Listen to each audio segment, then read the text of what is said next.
Clark Rockefeller is a great story, and it's a case study in the mindset of a fraudster that had 5 different personas and personalities over the span of about 25 years. And he was always able to ingratiate himself into a small circle of high net worth, very intelligent individuals in different communities, from California to New York to Boston.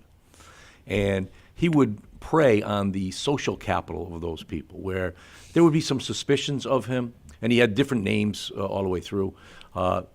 People might have suspicions of him, but they'd say, well, he's a friend of Jeffrey's, and if Jeffrey likes him, he must be okay, and they don't ask any more questions. Right, and they'd go along that Right. way. And he would always have enough information to bring a conversation to a certain level, and then you back away. For example, he used to tell people he was a physicist. Well, how many people can carry on a lengthy conversation about physics? He'd get to a certain point, and then you'd feel shy, and you'd stop asking questions. Right. But he did this, and he stole a lot of money, we got involved in the divorce.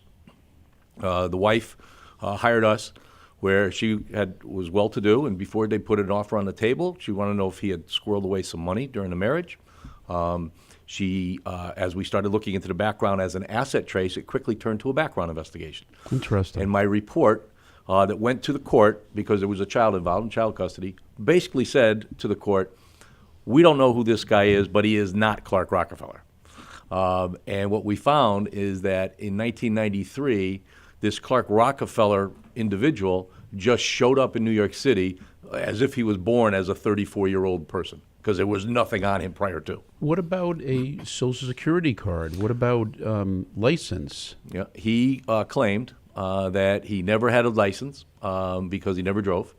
And In New York, you don't have to. And he Right. never had applied for a Social Security card because he's a Rockefeller. He never worked, and he didn't need it. Jeez.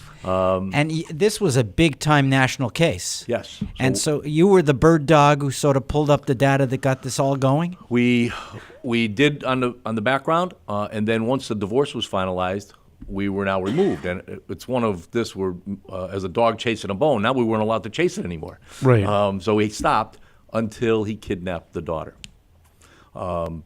He had his first supervised home visit. The wife had moved out of the country with the 7-year-old. Supervised home visit. We were then retained to act as a surveillance, not for security, but to monitor as an unknown third party to see, because it was a supervised home visit. There was a social worker there, to see how he interacted with the child. Interesting. Unfortunately, we were there when he kidnapped the child. My guy actually called 911, and then it Interesting. unfolded from there. Wow. But he had it all planned out. So what's interesting here, obviously he was there to monitor how he interacted with the child. So this was not really involving numbers and chasing numbers and forensic accounting. This was more of a sort of using more social skills.